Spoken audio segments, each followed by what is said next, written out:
സംസ്ഥാനത്ത് പാചകവാതക ക്ഷാമം കൂടുതൽ മേഖലകളിലേക്ക് വ്യാപിക്കുന്നു. പള്ളിവാസൽ ഗ്രാമപഞ്ചായത്തിൽ ചിത്തിരപുരം കുടുംബാരോഗ്യ കേന്ദ്രത്തിൽ കുടുംബശ്രീയുടെ നേതൃത്വത്തിൽ പ്രവർത്തിച്ചു വന്നിരുന്ന ക്യാന്റീൻ പാചകവാതക ക്ഷാമത്തെ തുടർന്ന് അടച്ചു. നിലവിലെ സാഹചര്യത്തിൽ ജനകീയ ഹോട്ടലിന്റെ അടക്കം പ്രവർത്തനം വരും ദിവസങ്ങളിൽ പാചകവാതക ക്ഷാമം പ്രതികൂലമായി ബാധിച്ചേക്കുമെന്നാണ് വിവരം. അമേരിക്ക ഇറാൻ യുദ്ധത്തെ തുടർന്നുണ്ടായിട്ടുള്ള പാചകവാതകക്ഷാമം കൂടുതൽ മേഖലകളിലേക്ക് വ്യാപിക്കുകയാണ്.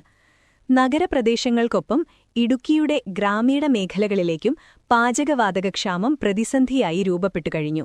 പള്ളിവാസൽ ഗ്രാമപഞ്ചായത്തിൽ ചിത്തിരപുരം കുടുംബാരോഗ്യ കേന്ദ്രത്തിൽ കുടുംബശ്രീയുടെ നേതൃത്വത്തിൽ പ്രവർത്തിച്ചു വന്നിരുന്ന ക്യാന്റീൻ പാചകവാതകക്ഷാമത്തെ തുടർന്ന് അടച്ചു. പാചകവാതകം കിട്ടാതായതോടെ ഇന്നലെ മുതൽ ക്യാന്റീനിന്റെ പ്രവർത്തനം നിർത്തിവെക്കുകയായിരുന്നുവെന്ന് പഞ്ചായത്തിലെ CDS ചെയർപേഴ്സൺ പറഞ്ഞു. പാചക ഗ്യാസിന്റെ ലഭ്യതക്കുറവ് മൂലം ഇപ്പോൾ ആ ക്യാൻറ്റീൻ്റെ പ്രവർത്തനം നിർത്തിവെച്ചിരിക്കുകയാണ്.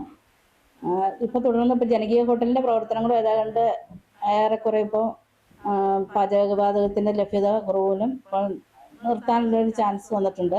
അതുകൊണ്ട് നമ്മൾക്ക് ഏറെക്കുറെ നമ്മൾ പള്ളിവാസൽ CDSൽ 168 സംരംഭങ്ങളുണ്ട്. ആ സംരംഭങ്ങളിൽ മിക്കതും ക്യാൻറ്റീനുകളാണ്.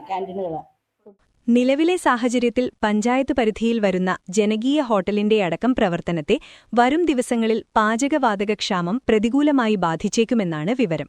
കുടുംബശ്രീക്ക് കീഴിൽ വിവിധയിടങ്ങളിലായി വഴിയോര ഭക്ഷണ വിൽപ്പനകളും പ്രവർത്തിക്കുന്നുണ്ട്. പാചകവാതകം ലഭിക്കാതായാൽ ഇവയുടെ പ്രവർത്തനവും നിർത്തിവെക്കേണ്ട സാഹചര്യത്തിലേക്ക് പോകും.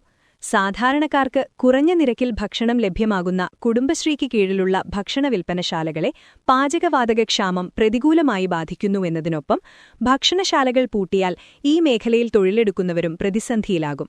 City vision, Anachal.